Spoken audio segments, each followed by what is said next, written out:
అడగండి చెబుతాము. చాలా ప్రశ్నలు వస్తున్నాయి. అయితే మరి మన ప్రశ్నలతో కూడా పరిశుద్ధాత్మ సహాయంతో మనం మాట్లాడేది ఈ కార్యక్రమంలో ఇదే మనం స్మరిస్తున్నాం. ఈరోజు మనం ఒక ప్రశ్న అడుగుదాం. రండి మనం కలుసుకుందాం బ్రదర్ ఎండి జగన్ని. Brother Jagan, welcome to the programme. Praise the lord. పలు ప్రశ్నలు. ఈరోజు అడగబోయే ప్రశ్న ఏంటంటే చాలా మంది ప్రేక్షకుల మైండ్లో ఉంది. కొంతమంది అడుగుతున్నారు, కొంతమంది సరే చూద్దాంలే అని వదిలేస్తున్నారు. అదేమంటే ఈ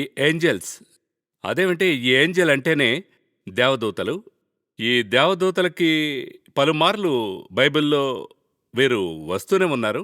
మరి ఇంకా చెప్పాలంటే మదర్ మేరీ వద్దనే ఒక దేవదూత వచ్చి నిలిచి చెప్తున్నాడు సందేశాన్ని. So it plays a important role. మనం లైట్గా తీసుకోలేము. ఇంకా చెప్పాలంటే ప్లాన్లోనే ఉంది.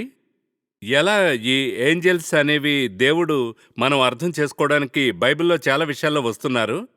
అయితే ఇందులో మనం అర్థం చేసుకునే విషయంలో స్పిరిచువల్గా మనం లెర్న్ చేసే విషయం ఎక్కడ మనం అర్థం చేసుకుంటున్నాం, ఎక్కడ మనం తప్పుగా అర్థం చేసుకుంటున్నాం. ఇప్పుడు ఏంజల్స్ అనేటువంటిది మన ఆత్మీయ జీవితంలో మన స్పిరిచువాలిటీలో ఒక పార్ట్.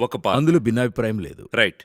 అయితే ఏ యొక్క లెవెల్లో మనతో ఇంటర్ఫియర్ అవుతున్నారనేదే చాలా ఇంపార్టెంట్. రైట్. ఇప్పుడు ఓల్డ్ టెస్టిమెంట్లో మీరు చూసినట్లయితే, నేను హెవెన్ గురించి చెప్పలా, హెవెన్లో ఉండే ఏంజల్స్ గురించి మనం క్రితం మాట్లాడుకున్నాం. తరచుగా చెప్పుకునేది అక్కడ వర్షిపర్స్ ఉన్నారు, వారియర్స్ ఉన్నారు, మెసెంజర్స్ ఉన్నారు, ఇలాగ అనేక మంది ఉన్నారు. ఈ ఏంజల్స్ మన లైఫ్లో ఎలాగ ఇంటర్ఫియర్ అవుతున్నారు ఓల్డ్ టెస్టిమెంట్ మట్టుకైతే, అంటే ఆదాము నుండి మీరు చూడొచ్చు, ఆదాము నుండి దూత జోక్యం కావడం చూస్తున్నాం. అలాగుందని అడిగితే 3వ అధ్యాయంలో ఆదాముని ఏదైనా తోట నుండి వారిని దేవుడు పంపినప్పుడు ఆ తోటను కాపలా కాయడానికి ఏంజల్స్ ఉంచినట్టుగా చూస్తున్నాం. అక్కడే ఎంట్రీ అవుతుంది. ఏంజల్ గురించి మనం అక్కడ చూడగలం. అక్కడ ఆరంభమై తర్వాత మీరు చెప్పినట్టుగా మదర్ మేరీ వరకు ఏంజల్ యొక్క కాన్సెప్ట్ వచ్చి ఇంటర్ఫియర్ వస్తూనే ఉన్నారు. ఎందుకు అలాగా అని చూస్తున్నప్పుడు ఆ దేవుని నుండి మనిషి దూరం అయిపోయాడు, ఆదాం పోయాడు.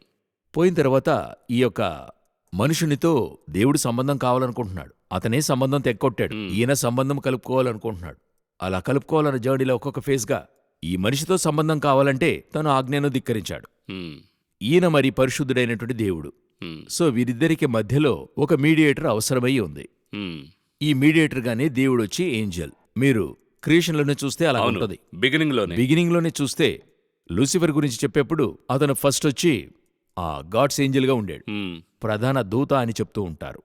ఆ ప్రధాన దూతలోనే ఒకనిగా ఉండాడు. అప్పుడు అతను ఏ విధంగా ఉండాడంటే, క్రియేషన్స్కి క్రియేటర్కి మధ్యలో తను ఉన్నట్టుగా చూస్తున్నాం. ఏహెచ్కేల్ 28లో ఉంది. ఒక ముఖ్యమైన ఒక రోల్, అతనే చాలా ప్రాముఖ్యమైన రోల్. దూతలందరికీ కూడా అతనే ఒక చీఫ్. అన్ని క్రియేషన్స్కి కూడా అతనే వచ్చి ఉత్తరవాదిగా ముఖ్యమైన ఒక పదవినిస్తున్నాడు. అయితే ఆ ముఖ్యమైన పదవినిస్తున్నప్పుడు స్లిప్ అవుతారు అనేది అదేమంటే దేవుడు సమస్తమును ఎరిగినవాడు. ఎలాగని అర్థం చేసుకోలేకపోతున్నారు, అర్థం చేసుకోవడానికి ఆలోచిస్తున్నారు. మీరు ఒక డేంజర్ అయిన వర్డ్ని యూజ్ చేశారు. పదవి అన్నది ఒక డేంజర్ అయిన వర్డ్. అది ఏంటంటే పదవి అనే వర్డే మనం కింగ్డమ్ పాయింట్ కాన్సెప్ట్ లో ఒక డేంజర్ అయిన వర్డ్ అని అంటున్నారు. అవును, ఎందుకంటే దేవుడు మిమ్మల్ని ఒక దగ్గర అసైన్ చేస్తున్నాడు. ఒక దగ్గర దేవుడు అసైన్ చేస్తున్నాడు. అసైన్ చేస్తున్నప్పుడు దానికి ఒక రీజన్ ఉంటుంది. ఎందుకు అక్కడ అసైన్ చేస్తున్నాడు రీజన్ ఉంటుంది. మీరు అంతకంటే క్రిందకి దిగినా తప్పు, అంతకంటే పైకి వెళ్ళినా తప్పే. ఓహో, ఆ పదవి వదిలి క్రిందకి వచ్చినా తప్పే, పైకి వెళ్ళినా తప్పే. ఓకే. ఇప్పుడు లూసిఫర్ దగ్గర ఉన్న సమస్యే తను ఆ పదవి కంటే పైకి వెళ్ళాలని ఆశపడటమే. ఈ రోజు వరల్డ్ ఎలాగుంది, స్టెప్ బై స్టెప్ పైకి వెళ్ళాలని కదా అనుకుంటుంది. అవును, టార్గెట్ ఫిక్స్ చేస్తున్నారు. అలా ఫిక్స్ చేయాలనేటువంటి మైండ్ సెట్ లో తప్పు కాదు వరల్డ్ వర్క్ అయితే మీరిప్పుడు ఒక కంపెనీలో వచ్చి క్రింద స్థాయిలో ఉన్నారు. ఆ కంపెనీలో సీఈఓ కావాలని ఆశపడుతున్నారు. అయితే కంపెనీయే కదా చేయాలి. అవ్వాలని చేపడితే ఆ కంపెనీలో మీరు కావాలంటే దానికైనా ప్రయత్నాలు చేసి ఒక ప్రూఫ్ నిలబెట్టి పర్ఫార్మెన్స్ చేస్తున్నప్పుడు వాళ్లే ప్రమోషన్ ఇచ్చేస్తారు. నేనేం చేస్తున్నాను, ఇంతకాలం వర్క్ చేశానే, ఇన్ని రోజులు చేశానే, నేనెందుకు కాకూడదు, నేనక్కడికెళ్తే ఏంటి అనేటువంటి థాట్ వస్తుంది కదా. అదే అతిక్రమం అని చెప్తూ, అంటే విల్ఫుల్ గా తప్పు చేయడం. అవును, పలు సమయాల్లో అది స్వీయ నీతిగా మారిపోతుంది. నాకు నేనెంతో పర్ఫెక్ట్ గా ఉన్నాను, నాకు వాళ్ళు ప్రొవిషన్ ఇవ్వడం లేదు, నేనైతే ఏంటి అన్న విధంగా అయిపోయింది. దాని పరిణామంగానే మనము వీనిని చూస్తున్నాం. దేవుడు వచ్చి క్రియేషన్ అంతటికి మధ్యలో వీనిని ఉంచి ఉన్నాడు. ఎత్తుకు వెళ్ళిపోవాలనుకున్నప్పుడే పడినట్టుగా చూస్తున్నాం ఆ పదవి నుండి. సో దేవుని దూత అనేటువంటి ఒక పదవిలో ఉంచుతున్నాడు. అదిను ఒక ముఖ్యమైన దూతగా ఉంచుతున్నాడు. దేవుని తర్వాత ఇతనే. ఇప్పుడు ఈ దూత అనేటువంటి ఈ కాన్సెప్ట్లో మిగతా వాటికి వీళ్ళకి దేవునికి మధ్యలో మీడియేటర్గా ఉంచుకున్నాడు. తర్వాత మనిషిని సృజించినప్పుడు దూత పడిపోయాడు. ఇప్పుడు మనిషిని సృజించినప్పుడు గాడికి ఇతనికి మధ్యలో మీడియేటరే లేరు. హ్మ్. మనిషికి దేవునికి మధ్య మీడియేటర్ లేడు. దేవుడేం చేశాడు? ఏదెన్లో ఇతనితో మాట్లాడటానికి వచ్చాడు, సంచరించుటకు వచ్చాడు. ఇతను పారిపోయి దాక్కున్నాడు. ఇప్పుడు వేరే దారి లేదు, మధ్యలో ఒక మీడియేటర్ పెట్టాల్సి ఉండింది. ఇంకొకటి ఎంతో సింపుల్. నేను నా కేటగిరీకి అతను లేడు, అతడు నా ముఖాన్ని చూడలేకపోతున్నాడు. హ్మ్. ఆ స్థాయికి వెళ్ళిపోయాడు. అతడు పోయాడు, ఈయన వెళ్ళలేదు. అప్పుడు ఆటోమేటిక్గా ఇతను తిరిగి వస్తే కాలిపోతాడు. ఎందుకంటే ఈయన హ్మ్. మహాపరిశుద్ధుడైనటువంటి దేవుడు. ఇప్పుడు ఆ స్థలానికి ఎవరో ఒక మీడియేటర్ని తయారు చేయాలి అనేటప్పుడే ఏంజెల్ కాన్సెప్ట్స్ వస్తుంది. అంటే ఉన్నారు, ఆ చోట ఏంజెల్ని తెస్తున్నాడు. కాపాడుటకు సృజింపబడిన కెరూబు అని చెప్పినట్టుగా ఇప్పుడు తోటకి ఆదాముకి దేవునికి మధ్యలో ఒక ఏంజెల్ వస్తున్నాడు. ఈ ఏంజెల్ యొక్క కాన్సెప్ట్లోనూ దేవుడు ఎంత మంచివాడో చూడండి. ఏంజెల్లోనే తన యొక్క కుమారుని ఒక ఏంజెల్గా ఒక కాన్సెప్ట్లోకి తెస్తున్నాడు. దూత అయినవాడు అని ఉంటది. అది క్రైస్టే ఆ చోట. చూసినట్లయితే ఆయనే ఆ చోట కుమారునిగా ఆ చోట దూత వలె మార్చి, ఎందుకంటే మిగతా దూతలు ఎటువంటి వారిని చూసినట్లయితే మిగతా ఏంజెల్స్ని మీరు చూస్తుంటారు. ఐగుప్తులో ఒక తెగులొచ్చింది, అవును.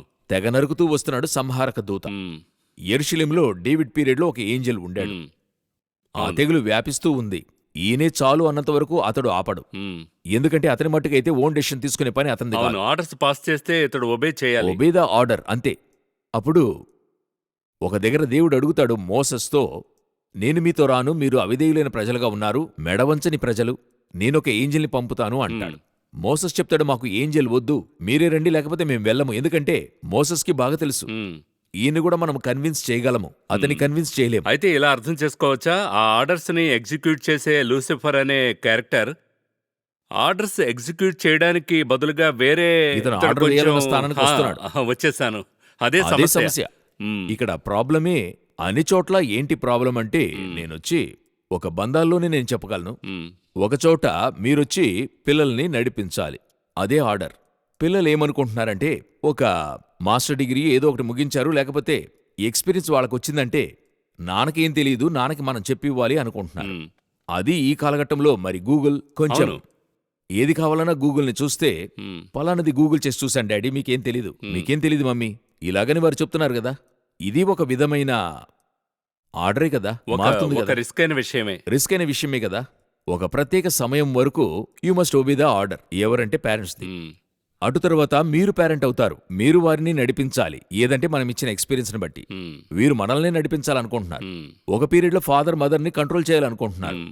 ఒక పీరియడ్లో మీకేం తెలుసు, ఎందుకంటే దానికి తగినట్టు పేరెంట్స్ ఫోన్లో జీపే, గూగుల్ పే అని వచ్చినప్పుడు బాబు కొంచెం సహాయం చేయమని అడుగుతున్నారు. అప్పుడు వీరేమనుకుంటున్నారంటే ఇది కూడా తెలీదా అంటున్నారు. వాళ్ళకి అది మాత్రమే తెలియలేదు. ఇక వీరికి సమస్య, జీవితం అంటే తెలుసు. వీళ్ళకైతే పూర్తి ఎక్స్పీరియన్స్ ఉంటుంది, ఆ. వాళ్ళకి టెక్నాలజీ తెలియలేదు. కరెక్ట్. ఇప్పుడు వీళ్ళనే తీసుకోండి, ఇంత తెలుసు, అమ్మా నాన్నకి ఏం తెలియదు అనుకుంటున్నారు కదా. ఒంట్లో బాగోలేకపోతే ఎక్కడికి వెళ్తాం? డాక్టర్ దగ్గరికి వెళ్తారు. ఇప్పుడు తనకి ఆ మెడిసిన్ తెలియలేదు కదా. అప్పుడు వీళ్ళకి తెలియంది ఒకటి ఉంటుంది, తల్లిదండ్రులకు తెలియంది ఒకటి ఉంటుంది. కరెక్ట్. నేనేం చేస్తున్నాను, ఆ ఆర్డర్ వేయాలని చూస్తున్నా, ఆ చోటికి రావాలనుకుంటున్నా. ఒక చోట దేవుడే తీసుకొస్తాడు. హ్మ్. అందుకే పిల్లలు ఒక చోట మనకు ఒక వయసులో మనం చూసుకునే బాధ్యత వస్తుంది, పరామర్శించేది. పరామర్శిస్తున్నప్పుడు వీళ్ళేమవుతున్నారు, డిక్టేటర్గా మారిపోతున్నారు. హ్మ్. ఇతను అటువంటి ఒక వ్యక్తే. ఇతన్ని దేవుడు హెచ్చించి ఉంటాడు, ఇతను పైకి రావాలని ట్రై చేస్తున్నాడు, తని అది ట్రై చేస్తున్నాడు. సో ఇప్పుడు ఈ స్థలంలో దేవుడేం చేస్తున్నాడు, ఒక మీడియేటర్ని ఉంచుతున్నాడు. ఇదే పాత నిబంధనలోని దూతల పని. Old testament. ఇతనొచ్చి మాట్లాడలేడు, అందువల్ల మాట్లాడడానికి ఒక వ్యక్తిని పెట్టుకున్నాడు. ఎందుకంటే ఈయన యొక్క పరిశుద్ధత, అలాగే ఆ శక్తికి ముందు మనిషి నిలవలేకపోయాడు పాపం చేయడం వల్ల. ప్రోటోకాల్. అవును, ఆ ప్రోటోకాల్లో కూడా ఆ దూత అయిన వానిగా ఈయనే ఒక క్రియేషన్ ఏర్పరుస్తున్నాడు, తన కుమారుణ్ణే తెస్తున్నాడు. హ్మ్. ఎందుకంటే మిగతా దూతలొచ్చి ఏం చేస్తారో ఈయనకు తెలుసు. హ్మ్.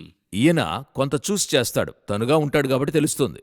సో ఈయనే దూత అయిన వానిగా వస్తున్నాడు. ఇదే ఓల్డ్ టెస్టిమెంట్లో ఒక ఏంజెల్ యొక్క పనిగా ఉండింది. హ్మ్. అదే వాక్యం తేటగా ఉంది, పాదములకు రాయి తగలకుండా ఆయన తన దూతలకు ఆజ్ఞాపించును. మరి వీరు వారిని చూడ్డానికి మరి అన్నిటికీ కూడా దేవుడు మనుషునికి మధ్యలో ఏంజెల్స్నే ఉంచున్నాడు. న్యూ టెస్టిమెంట్కి వచ్చినప్పుడు ఇప్పుడు ఏమవుతుంది, అక్కడ దూత అయిన వానిగా ఉన్న దేవుడే తన యొక్క కుమారుణ్ణే రక్త మాంసములతో ఇక్కడ పంపుతున్నాడు. పంపి ఆయన ఇప్పుడు ఆ మీడియేటర్గా మారిపోయాడు. ఇది చెప్పడమే ఒక దూత వచ్చి చెప్తున్నాడు. అవును, వచ్చి చెప్పి ఈయన నీకై వచ్చాడు. ఇప్పుడు ఈ దూత అయిన వాడే ఇక్కడ కుమారుడై, ఇక్కడ ఈయనేమవుతున్నాడంటే దేవునికి మనకి మధ్యలో మధ్యస్థుడుగా ఉన్నట్టుగా ఉంది. ఇది ఎవరంటే లూసిఫర్ ఉండిన స్థలం. హ్మ్. ఆ స్థలానికి ఈయన వస్తున్నాడు. ఇంకొక మెట్టు కూడా మనం చెప్పాలంటే, లూసిఫర్ గురించి చెప్తున్నప్పుడు వేకో చుక్క అని చెప్పబడతాడు ఎహెచ్కేల్ 28లో. అదే విధంగా ఏషియా 14లో ఉంటది. అయితే ఇక్కడ చూసినట్లయితే యేసుక్రీస్తుని తేజో నక్షత్రంగా చూడగలం. మ్మ్. ఆ స్థానానికి ఈయనొచ్చాడు, ఆ స్థానాన్ని ఈయన తీసుకున్నాడు అనేటువంటి అర్థం వస్తుంది. సో ఇప్పుడు ఈయన మీడియేటర్ అయ్యాడు. ఇప్పుడు మీడియేటర్ ఎవరయ్యారంటే కుమారుడయ్యాడు. దూత అయినవాడు కుమారుడు రెండిటిగాను ఉన్నాడు ఆ స్థలంలో. ఇప్పుడు ఏంజెల్ యొక్క కాన్సెప్ట్ ఎలాగయిందని చూసినట్లయితే ఒక పీరియడ్లో దేవునికి ప్రజలకి మధ్య ఒక గ్యాప్ ఉండింది. పోయిన ఎపిసోడ్లో మనం చూసాం. మ్మ్. పరిశుద్ధాత్మను మనకిచ్చాడు. ప్రశ్న వస్తుంది, మీరు మాట్లాడండి, నేను తర్వాత చెప్తాను. ఆ పరిశుద్ధాత్ముడు లోనికి రావడం వల్ల ఇప్పుడు దేవుడు నా లోపల క్రియ చేయడం వల్ల నేను ఒకప్పుడు దేవునితో చేరలేని విధంగా ఉండింది. పాపం వల్ల ఇప్పుడు యేసు రక్తం ఏం చేసింది? నన్ను దేవునితో చేర్చే ఒక ద్వారాన్ని తెరవడం అయ్యింది. సో ఆయన ద్వారమయ్యాడు. సో ఇప్పుడు నా లోపల పరిశుద్ధాత్ముడు దిగి లోన వాసం చేయడం వల్ల నాకు దూత నుండి మెసేజ్ రావాల్సిన అవసరత లేదు. ఇప్పుడు ఆ పనివాడు నాకు అవసరం లేదు. ఇప్పుడు నన్ను కాపాడటానికి దూతలు ఉన్నారు, లేరని చెప్పలేదు. అయితే దూతకు నేను ఆజ్ఞాపించాల్సిన పని లేదు. నేను మాట్లాడక్కర్లా, నేను దేవునితోనే మాట్లాడగలను. ఒకప్పుడు నేను దేవునితో మాట్లాడలేనందువల్ల దూత ద్వారా మాట్లాడాను, ఆయన మాట్లాడుతుండేడు ఏంజెల్ ద్వారా. అదేగా గత ఎపిసోడ్ లో మనం చెప్పాము. సో ఇక్కడే క్రైస్ట్ చెప్తున్నాడు, నేను వెళుతున్నాను, నేనొక హెల్పర్ను ఉంచాను, పరిశుద్ధాత్మను ఉంచాను. ఆయనొచ్చి మీకు సహాయపడుతున్నాడు. మరొక ట్విస్ట్ ఉంది ఇందులో. ఎలాగంటే నేను వెళ్లి సహాయం చేయడానికి పరిశుద్ధాత్మ అనే ఒక హెల్పర్ను ఉంచానని చెప్తున్నాడు. సో ఒక ముఖ్యమైన పార్ట్ని మనలోనే ఉంచాడు. అయితే ఈ లూసిఫర్ ఉన్నాడు కదా, అతను ఒక విచిత్రమైన పని చేస్తున్నాడు. ఎలాగైతే అతడు వచ్చి మీడియేటర్గా వచ్చి చెప్పాలో, మీడియేట్ చేయాలో, ఇప్పుడు అతడు అక్యూజ్ చేస్తున్నాడు. అదే యోబు వద్ద మీరేగా అన్ని చేశారు. సో ఎలా మారిందో చూడండి. రోల్ అతడు అక్యూజ్ చేస్తూనే ఉన్నాడు. ఆ స్థలములో అంటే గాడ్కిని ఆ క్రియేషన్స్ కి మధ్యలో ఉండాల్సిన వాడు ఇప్పుడు సాతానుగా మారాడు. మారిన తర్వాత ఆ నిందించడం అనేటువంటిది సాతాను స్వభావంలో ఒకటి. అలా ఆ నేరాన్ని దేవుని దగ్గర తీసుకెళ్లి ఏం చెప్తున్నాడు, ఏం చేస్తున్నాడో చూడమని చెప్పిన తర్వాత ఇప్పుడు ఆ చోట తను ఉండి మన కోసం మాట్లాడవలసిన వాడు కదా, ఆ స్థలములో దేవుడు పరిశుద్ధాత్ముడు వచ్చాడు. సో ఆయన నుంచి మన కోసం ఉచ్చరింప శక్యము కాని మూలుగులతో ఆయన విజ్ఞాపన చేస్తున్నాడని బైబిల్ చెప్తోంది. ఆ స్థానానికి ఈయన వచ్చాడు. సో ఇప్పుడు న్యూ టెస్టిమెంట్ మట్టుకైతే మీరు ఏంజెల్తో మాట్లాడక్కర్లేదు, దేవునితోనే మాట్లాడగలరు. అదే బైబిల్ చెప్తుంది. ఆ తెర అన్నది చీల్చబడింది, మోస్ట్ హోలీ ప్లేస్ ఓపెన్ అయ్యింది. Now you can deal with God. మరి పౌలు అదే చెప్తున్నాడు. కృపాసనమునొద్ద మనం ధైర్యంగా దగ్గర చేరుతున్నాం, గాడ్ దగ్గరికి వెళ్తున్నాం, మాట్లాడుతున్నాం. పరిశుద్ధాత్ముడు మనకు సహాయపడుతున్నాడు. మనకి మధ్యలో ఆయన ఒక వారధిగా ఉన్నాడు. యేసుక్రీస్తు రక్తము కలుపుతుంది. ఇన్ని ప్రోటోకాల్స్తో నేను దేవునితో చేరే అవకాశం దొరికింది. ఇప్పుడు నేను ఈ దూతనో లేక దూతతో ఉండేటువంటి కాన్సెప్ట్ ని నేను యోచించే అవసరం లేదు, గందరగోళం లేదు. నేను ఒక పీరియడ్లో లోన ఉన్నటువంటి ఆ ఆఫీసర్ని చూడలేను, నేను బయటున్న ప్యూన్నే కాంటాక్ట్ చేస్తూ ఉండాను. ఇప్పుడు నేను ఆయన కుమారుడనయ్యాను. నేను ప్యూన్ని కాంటాక్ట్ చేయాల్సిన అవసరత లేదు, నేరుగా లోనికెళ్ళచ్చు. Sons and daughters. ఇప్పుడు నేనెందుకు ఇతన్ని అడుక్కుంటూ కూర్చోవాలి? లోనికెళ్ళచ్చు కదా. ఒక పీరియడ్లో అన్నోన్ పర్సన్. నేనిప్పుడు అలా కాదు. నేను దేవుని యొక్క సన్ అండ్ డాటర్గా ఉన్నాను, కుమారుడు కుమార్తెలుగా ఉన్నాం. నేను నేరుగా లోనికి దేవుని దగ్గరికి వెళ్తున్నా. ఇప్పుడు నేను దూతతో డీల్ చేస్తున్నట్టయితే తండ్రి ఏం చెప్తాడు? ఇప్పుడు మీ అబ్బాయి లోనికి రాకుండా బయట నుంచుని మాట్లాడుతూ ఉన్నాడు. నువ్వు లోనికి రావాల్సింది కదా, ఎందుకు అక్కడ కూర్చుని ఉన్నావు? లేదు నానా, నేను ఆయన అడిగాను లోనికి వెళ్ళొచ్చా అని. అతని దగ్గర ఎందుకు అడుగుతున్నావు? నీ పాటికి లోనికి రా, ఒక ఫోన్ చేసి లోనికి రావాల్సింది, ఎందుకు అలా చేశావు? అదే విషయం ఇక్కడ. సో ఇప్పుడు బయటున్న ప్యూన్ దగ్గర నాన్న బిజీగా ఉన్నాడా, అది అడగచ్చు, తప్పు కాదు. నా తండ్రిని చూడటానికి పర్మిషన్ ఇవ్వండి, నా తండ్రిని ఎలాగైనా చూడాలి అని అంటే ఆయన చెప్తాడు, తమ్ముడు మీ నాన్నతో మాట్లాడటానికి నువ్వే నాకు పర్మిషన్ ఇవ్వాలి అన్నట్టు అయిపోతుంది. ఈ రోజు ఎంతగానో దూతల్ని గుర్చి అవగాహన లేక దూత దగ్గరికి వెళ్ళి నిల్చుంటున్నారు. దూత వద్ద నిలవడం ఒక ప్రక్క, ప్రార్థించడం ఒక వైపు ఉంది. చాలా ఉన్నాయి. మా కొరకే ప్రార్థించమని దూతల దగ్గర అడుగుతున్నారు, దేవుని దగ్గర అడిగి ఇవ్వమంటున్నారు. ఇంకా కొంతమంది ఉన్నారు. ఆ రోజు ఒకరితో మాట్లాడుతూ చెప్పాడు, బ్రదర్ ఆయనకి మీటింగ్ ఈ వారం, శని ఆదివారం మీటింగ్. ఆయనతో బుధ గురువారంలో చూసినప్పుడు చెప్పాడు, బ్రదర్ మన పిల్లల్ని ఒక నలుగురిని పంపించాను, వారు వెళ్ళి ఆ మీటింగ్ అంతా అరేంజ్మెంట్ చేయగలరు కదా. అప్పుడు నేను అడిగాను, అసిస్టెంట్స్ పెట్టుకున్నారా? వేరుకొస్తారు కదా. లేదు బ్రదర్, ఏంజల్స్ని చెప్పా, 4 ఏంజల్స్ని పంపాను, వారు వెళ్ళి అన్నీ రెడీ చేస్తారు. నాకేంటంటే ఒక పెద్ద మంత్రి వస్తున్నాడు, లేకపోతే సీఎంపీఎం వస్తున్నారంటే, ప్రెసిడెంట్ వస్తున్నారంటే ఆటోమేటిక్గా లోకల్ పోలీసే అన్ని ప్రోటోకాల్ చూసుకుంటారు. అవునా? పిఎం ఆఫీసే చూసుకుంటుంది. నేను వెళ్ళి దిగి ఏం చేయబోతాను? నేను యాజ్ ఎ పర్సన్, నేను ఒక అంబాసిడర్ ఫర్ క్రైస్ట్, అలాగే బైబిల్ చెప్తోంది. నేను వెళుతున్నప్పుడు పనులన్నీ కూడా వాళ్లే చేసేస్తారు, నేను చేయక్కర్లా. I don't need to give any order or anything. ఇప్పుడు ఇదే ఇక్కడ సమస్య ఉంది. ఇక్కడ ఎక్కడ సమస్య అవుతుందో చెప్తాను. ఏంజల్స్తో మాట్లాడుతున్నారు కదా, వీళ్ళు మాట్లాడుతున్న ఏంజల్తో వీళ్ళు ఒక లిమిట్కి పైన అర్థం చేసుకోలేరు. ఏ ఏంజల్తో మాట్లాడుతున్నారని. ఆ, సరేనా? ఇక్కడే ట్విస్ట్ అవుతోంది. ఇక్కడే ట్విస్ట్ అవుతుంది. మీరు దేవునితో మాట్లాడుతున్నప్పుడే మీకు సమస్య కలుగుతుంది. హ్మ్. ఎందుకంటే దేవునితో మాట్లాడుతున్నప్పుడు ఆయన వెలుగై ఉన్నాడు. అదే సమయంలో మీరు కొన్ని రాంగ్ ప్రోటోకాల్స్ ఉన్నాయి. అది ఫాలో చేస్తున్నప్పుడు వెలుగు వేషం ధరించినా వస్తాడని బైబిల్ చెప్తోంది. సో మిస్గైడ్ అవుతుంది. మిస్గైడ్ అవుతుంది. మీరు దేవునితో మాట్లాడుతున్నప్పుడే తప్పుగా వెళ్ళేటువంటి అవకాశాలు ఉన్నాయని చెప్తున్నప్పుడు ఇప్పుడు మీరు ఏంజల్తో మాట్లాడుతూ ఉన్నారు. హ్మ్. 99% ఈ ఏంజల్స్తో డీల్ చేసే వారిని మీరు చూస్తే ఒక పీరియడ్లో వాళ్ళు పడటం మీరు చూడగలరు. హ్మ్. రాంగ్ ఏంజల్తో మాట్లాడుతూ ఉంటారు. వీళ్ళతో ఏ ఏంజల్ మాట్లాడుతుందో వీళ్ళకి తెలీదు. ఎందుకంటే 2 ఏంజల్స్ ఉన్నాయి. ఒకటి గాడ్స్ ఏంజల్ ఉంది, ఇంకొకటి ఫాలెన్ ఏంజల్ ఉంది. పడిపోయిన దూతలు ఉన్నారు, ఇటు దేవుని దూతలు కూడా ఉన్నారు. ఇప్పుడు వీళ్ళు ఏ ఏంజల్తో మాట్లాడుతున్నారో తెలీదు. ఇందులో ఘోరమైంది ఏంటంటే వీళ్ళు ఫాలెన్ ఏంజల్తో మాట్లాడుతున్నప్పుడు వీళ్ళు చెప్పేవన్నీ కూడా జరుగుతాయి చూడండి. హ్మ్. వీళ్ళు జరుగుతున్న సంభవాన్ని చూసే డిసైడ్ చేస్తారు మనం కరెక్ట్ అయిన ఏంజల్తో మాట్లాడుతున్నామని. ఒక స్థలంలో ఆ ఫాలెన్ ఏంజల్ వీళ్ళని ఆక్యుపై చేస్తుంది. పూర్తిగా వారు లోపరచబడి ఉంటారు. హ్మ్. అటు తర్వాత వీరిని చూస్తే వీళ్ళు మాట్లాడుతున్నవన్నీ కూడా ఒక శాటానిక్గా ఉంటది. అలా కాకపోతే అగెన్స్ట్ బైబిల్గా ఉంటది. హ్మ్. అనేక కాన్సెప్ట్లో వీళ్ళు ఇరుక్కుని ఉంటారు. మరి వీరు చెప్పేది ఒకవైపు, ఇది ఫాలో చేసేవారు చిక్కున పడుతున్నారు. వీళ్ళనెందుకు వాడు పట్టుకుంటున్నాడంటే ఒక నార్మల్ పర్సన్ని పట్టుకుంటే అతను అతని ఫ్యామిలీతో పోతుంది. హ్మ్. ఒక సేవకుణ్ణి పట్టుకుంటే అతని కింద ఉన్న 5,000 మంది పోతారు. ఏంటంటే మన Bible believers as Bible disciples or Christ disciples followers of Christ. మనం జాగ్రత్తగా ఉండాలనే అంటున్నాను. అంటే ఒక టీచర్ని చూడండి. ఇప్పుడు నాకొక తెలుగు టీచర్ ఉండారు. వారు తెలుగు చెప్పించినటువంటి విధము, వారు చెప్పినటువంటి విధానము, ఈ రోజు వరకు భాష మీద మమత ఉంది. ఆ తెలుగు చదవడంలో నాకు ఒక ఆసక్తి ఉంది. హ్మ్. అదే చెప్పించిన వారు తప్పుగా చెప్పించినట్లయితే అంతే. చివరి వరకు నా మైండ్లో తప్పుగానే ఉంటుంది. హ్మ్. అవునా?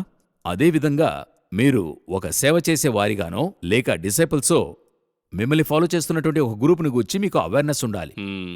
నన్ను ఒక 5,000 మంది ఫాలో చేస్తున్నారు ఒక చర్చ్లో, 200 మంది ఫాలో చేస్తున్నారు ఒక ఇవాంజలిస్ట్, నన్ను 50,000 మంది ఫాలో చేస్తున్నారు, ఒక గొప్ప సువార్తికుడు 10 లక్షల మంది ఫాలో చేస్తున్నారు.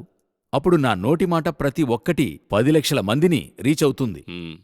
So we must be very careful. మాట్లాడకముందు ఏం చెప్తున్నాం? హ్మ్. నేను మాట్లాడేది సరిగ్గా ఉందా? పరిశుద్ధాత్ముడే చెప్తున్నాడా? హోలీ స్పిరిట్ అలైన్మెంట్ లో ఉందా? మీరు చెప్పే దాంట్లో ఒక భిన్నాభిప్రాయం ఉంటుంది. హ్మ్. అది వేరే. ఈ విధంగా ఎన్నో భిన్నాభిప్రాయాలు అందరికీ ఉంటాయి. అందులో అది సరే. దేని మనం చూస్తూ వెళ్ళలేము. అదే సమయంలో అగేన్స్ట్ బైబిల్ ఉందని మీరు చూడాలి. ఇప్పుడు మీరు ప్రసంగం చేసేది కరెక్ట్గా ఉంది. ప్రభుత్వం ప్రణాళిక వేస్తుంది. ఆ ప్లానింగ్ అథారిటీ మీరు వెళ్ళి చెప్తున్నారు. దీనికి విభిన్న అభిప్రాయాలు ఎంతో మందికి ఎన్నో విధాలుగా ఉంటుంది. వాళ్ళు ఆర్గ్యూ చేస్తారు. అయితే మీరు ప్రభుత్వం జారీ చేసింది చెప్పారా లేదా అనేదే ప్రశ్న. అవును. మీరు చెప్పడమే ప్రభుత్వం జారీ చేయని విషయాన్ని తప్పుగా చెప్తే ఆ విషయాన్ని చెప్పినప్పుడు వేరే దారి లేదు. మీరు అక్సెప్ట్ చేసి తీరాలి. హ్మ్. ఇక్కడ సమస్య ఏంటంటే బైబిల్ చెప్పింది మీరు కరెక్ట్గా చెప్పండి. అభిప్రాయాలు వేరు కావచ్చు. అయితే ఇప్పుడు మీరు తప్పుగా చెప్పినట్లయితే వేరే వారి ఉద్దేశాలు పక్కన పెట్టండి. మిమ్మల్ని ఫాలో చేసే గ్రూప్ తప్పుగా ఫాలో చేస్తుంది. నాకు తెలిసి ఈ మినిస్ట్రీలో మీరు సత్యాన్ని కరెక్ట్గా చెప్తే హ్మ్. ఒకవేళ మీరు చెప్పినప్పుడు ఎదిరింపులున్నా అవి ఒకరోజు కనపడకుండా పోతాయి. మీరు మాట్లాడే సత్యము చివరి వరకు ఉంటుంది. హ్మ్. ఇక్కడ ఇదే ఈ కాన్సెప్ట్. అప్పుడు ఈ ఏంజల్స్ని గురించి అవగాహన, హ్మ్. పాత నిబంధన క్రొత్త నిబంధనకి ఒక అవగాహన మీకు వచ్చినట్లయితే ఇప్పుడు మీరు ఏంజల్తో డీల్ చేయకుండా ఉంటారు. హ్మ్. మీ డీలింగ్ అంతా పూర్తిగా దేవునితో ఉంటుంది. అవును, అదేమంటే అండర్స్టాండ్ ఉండాలి. ఎవరితో డీల్ చేస్తున్నాం అనే విషయం స్పష్టంగా చాలా ఉండాలి. క్లియర్గా ఉండాలి. మీరు దేవునితో డీల్ చేయడానికి మీకు సహాయపడటానికి ఏంజల్స్ ఉన్నారు. అవును. ఎందుకంటే మీ చుట్టూ ఆకాశమందు దురాత్మల సమూహం ఉంది, అంధకార శక్తులు ఇవన్నీ కూడా ఉన్నాయని బైబిల్ చెప్తుంది. సో ఈ ఏంజల్స్ ఎప్పుడు మీకు సహాయపడతారంటే మీరు దేవునితో చేరేప్పుడు అడ్డంకులు వచ్చినప్పుడు. ఒక ఉదాహరణకు చెప్తున్నా. ఓల్డ్ టెస్టిమెంట్లో డానియల్ మరి 21 దినాలు ప్రార్థన చేస్తున్నాడు. అవును. ప్రార్థించినప్పుడు వచ్చిన ఏంజల్ ఏం చెప్తున్నాడు? నువ్వు వేడుకున్నప్పుడే నీకు జవాబు వచ్చింది. అవును, స్టార్ట్ చేసినప్పుడే. వచ్చేసింది. అయితే పర్షియా దేశపు అధిపతి నీ దగ్గరకు రీచ్ కాకుండా అడ్డుపడ్డాడు. హ్మ్. ఆ కాన్సెప్ట్ మీరు బాగా గమనించండి. పర్షియా దేశపు అధిపతి అంటే అక్కడున్న కింగ్ కాదు. హ్మ్. ఎందుకంటే ఒక నార్మల్ కింగ్ వల్ల అవును. హెవెన్లీ ఏంజల్ని ఆపలేడు. కరెక్ట్. ఆ కింగ్లో ఉండేటువంటిదైనా పిశాచ్. హ్మ్. అక్కడ ఫాలెన్ ఏంజల్ అనుకోండి. హ్మ్. వాడేం చేస్తున్నాడంటే మీరు దేవుని నుండి వచ్చే మెసేజ్ని పొందుకోకుండా మిమ్మల్ని వాడేం చేస్తాడు? మిమ్మల్ని బిజీ చేస్తాడు, ఏదో ఒకటి చేస్తాడు, డిస్ట్రాక్ట్ చేసి పెడతాడు. అప్పుడు ఒక ఆర్కేంజల్ వచ్చాడు, మికాయేల్ వచ్చాడు. అతనొచ్చి ఈ మెసేజ్ నీకు రీచ్ అవడానికి హెల్ప్ చేశాడు. అతన్ని రిమూవ్ చేసి ఈ మెసేజ్ నీకు అందడానికి హెల్ప్ చేశాడు అని చెప్తున్నాడు. ఈ పనినే ఇప్పుడు ఏంజల్స్ మనకి చేస్తున్నారు. మరొక మెట్టు నేను పైకెళ్ళి చెప్పగలను. ఓల్డ్ టెస్టిమెంట్లో సాతాను జయింపలేనిటువంటివాడు. హ్మ్.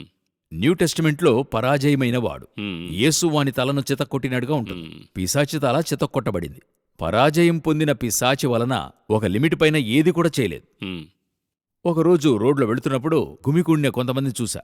అందరు నుంచుని చూస్తున్నారు. ఏంటని చూస్తే ఎవరో వెళ్లేదారిలో ఏం చేశారు, ఒక జంతువుని, అది కుక్కో పిల్లో, దాన్ని కొట్టి వెళ్ళిపోయారు. అది కొట్టుకులాడుతుంది. మ్మ్. అలా కొట్టుకుంటున్నప్పుడు అందరూ చూస్తున్నారు ఒక గ్రూప్గా. యాజ్ యూజువల్ ఒక గ్రూప్ వీడియో తీస్తుంది, ఇంకొక గ్రూప్ చూస్తూ ఉంది. మ్మ్. అది చూస్తున్నప్పుడు నాకేమనిపించింది, తల చెత్త కొట్టబడిన పిశాచిని ఒక గ్రూప్ భయంగా చూస్తుంది, మ్మ్. ఒక గ్రూప్ వేడిగా చూస్తుంది. ఒక గ్రూప్కే తెలుస్తుంది ఆ పిశాచి తల చెత్త కొట్టబడింది, దానివల్ల ఏది చేయలేదు. ఇప్పుడు నేను దేవుని సన్ అండ్ డాటర్గా మారిపోయాను, నాకు పదోన్నతి వచ్చింది, ఇతను డీప్రమోట్ అయ్యాడు. అప్పుడు నేను ఎటువంటి వ్యక్తిని? నేను మ్మ్. యేసుక్రీస్తునకు సహోదరుడని బైబిల్ చెప్తోంది మ్మ్. రోమా 8:29లో. అలాగుంటున్నప్పుడు నేను యేసుకు సహోదరునిగా ప్రమోట్ అయ్యాను. మ్మ్. నాకు ఆల్రెడీ ఒక విరోధి ఉన్నాడు. వాని తల చితక్కొట్టబడి డీప్రమోట్ అయి లేవలేని చోటికి వెళ్ళిపోయాడు. ఇప్పుడు వాడు కొట్టుకులాడుతున్నాడు చూడండి. ఆ కొట్టుకులాడుతున్నప్పుడు మీకు భయం ఉంటుంది కదా. మ్మ్. కాక్రోచు మన అవునవును. ఇంట్లో వెలికిందులో అట్లే పడిపోతుంది. అయినా దాని దగ్గరికి వెళ్ళడానికి కొంతమంది భయపడతారు. అయ్యో, కాళ్ళు ఆడుతున్నాయి, ప్రాణంతో ఉందని అంటారు. అటువంటి స్థితిలోనే సాతాను ఉంది. మ్మ్. ఈరోజు ఒక కూటానికి దాని మీద భయం. ఇంకా సాతానుంది, త్రోయబడిన దూత. నేను ప్రమోట్ అయ్యాను. సో నాకు సహాయపడ్డానికి ఏంజల్స్ ఉంచాడు, లేదని చెప్పడంలా. అయితే నేను మాట్లాడాల్సింది ఏంజల్స్తో కాదు, నేను మాట్లాడాల్సింది దేవునితో. ఎందుకంటే నాకు ఆ తెర ఓపెన్ అయ్యింది. నాకిక మీదట మీడియేటర్ అవసరం లేదు. నాకు మీడియేటర్ క్రైస్టు, నాకు మీడియేటర్ పరిశుద్ధాత్ముడు. నేను ఇకపైన ఏంజల్స్ కాన్సెప్ట్లోకి వెళ్లకుండా వాళ్ళు నాకు చేసేవాళ్ళు. ఇప్పుడు మీరు ప్రోగ్రాంలో కూర్చున్నారు, అన్నీ చేస్తున్నారు. మీరొచ్చినప్పుడు ఇక్కడున్నవారు మీకైనా అరేంజ్మెంట్ ఏం చేస్తున్నారు? రెడీ చేశారు. రెడీ చేస్తున్నారు. మీరొచ్చి చేశారా అనేది కదా చూస్తున్నారు. ఇంకొక మెట్టు పైన వీళ్ళ మీద మీకు ట్రస్ట్ ఏర్పడింది, వీళ్ళు పర్ఫెక్ట్గా చేస్తారు. అప్పుడు మీరొచ్చి ఏం చేయరు? చూడను. అలా చెక్ కూడా మీరు చేయరు, వాళ్ళు చేస్తారయ్యా. ఒక మనిషి మీ దగ్గర 15 సంవత్సరాల బండి నడుపుతున్నాడు అనుకోండి, ఆటోమేటిక్గా ఊరికెళ్ళేప్పుడు మీరు సీట్లో జారుకుని పడుకుంటారు. అవును. ఎందుకంటే ఆయన మీద మీకు ట్రస్ట్ ఉంటుంది. కరెక్ట్. అదేవిధంగానే నేనిప్పుడు గాడ్ దగ్గర సన్ అండ్ డాటర్గా మారుతున్నా. ఇతను నా దగ్గర పనిచేయడానికి దేవుడిచ్చాడు. ఇప్పుడు వీళ్ల మీద నాకిప్పుడు ఏం లేదు, సందేహం లేదు, ఏం లేదు. నా పాటికి నేను రెస్ట్ తీసుకుంటా. మ్మ్. ఈరోజు ఒక గ్రూపు వీళ్ళ దగ్గర కూర్చుని వీళ్లతో మాట్లాడుతూ వాళ్ళకి కమాండ్ ఇచ్చుకుంటూ వాళ్ళు చెప్పింది వీళ్ళు చేయనారంభిస్తుంటారు. అది కొంచెం రిస్క్ అయిన విషయం. చాలా రిస్క్. అందులో పడిపోయిన వారిని మనం చాలా మందిని చూడగలం. ఏంజల్స్ గురించి చాలా స్పష్టంగా ఏం చేయాలి, ఏం చేయకూడదని చెప్పారు. అలాగే న్యూ టెస్ట్మెంట్లో రెవల్యూషన్ చాప్టర్ 5:11 యోహాను పద్మాస్ ద్వీపంలో అద్భుతంగా ఒక రెవల్యూషన్లో ఇలా రాస్తున్నాడు. ఈ రెవల్యూషన్ ఈరోజు జరుగుతూనే ఉంది. ఇంకా చెప్పాలంటే ఇక రాబోయే సంవత్సరాలకు అది యూజ్ అవుతుంది. అలాంటి ఒక మహిమకరమైన పుస్తకం రెవల్యూషన్. అందులో చూస్తే యోహాను చాలా చక్కగా రాస్తున్నాడు. There are thousands and thousands of angels in heaven praising God అనే ఒక విషయం అర్థమవుతుంది. అక్కడ ఎన్నో ఏంజల్స్ స్తుతించుచున్నట్లు ఒక దృశ్యం ఉంది, ఒక వ్యూ. మరి ఎలా న్యూ టెస్ట్మెంట్లో యోహానుకు అది తెలియజేస్తున్నారనేది నా ప్రశ్న.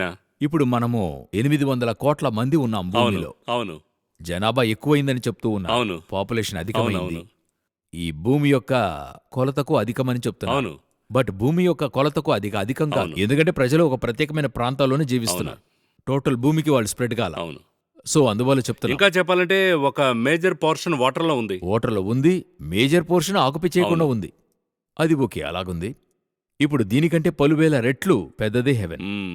సరేనా?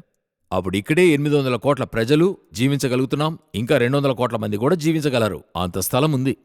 సో ఇలా చిన్న పీనట్ లాగా ఉండే ఇందులోనే ఇంత ఉందంటే అక్కడుండే సిటిజన్స్ వాళ్ళు హెవెన్ గెలాక్సీస్ అంతా క్రియేట్ చేసిన దేవుడు. అవును, క్రియేట్ చేసిన ఆయన హెవెన్ లో ఉన్నాడు. పూర్తి గ్యాలక్సీ కూడా ఈ హెవెన్ క్రింద ఉంది. అవును. అలాగుంటున్నప్పుడు ఆ హెవెన్ లో ఉండేటువంటి వారు ఎలాగ ఉంటారు, ఆ సిటిజన్స్ ఎంతమంది ఉంటారు అని చూస్తున్నప్పుడు వేల వేల వేల కొలది అనేటువంటిది వచ్చి లెక్కలోనికి రాని. అవును, ఈ వర్స్లో మనం అవగాహన చేసుకోవాల్సిన విషయం ఏంటంటే, నేనిక్కడ 800 కోట్లు అధికమని చెప్తున్నాను.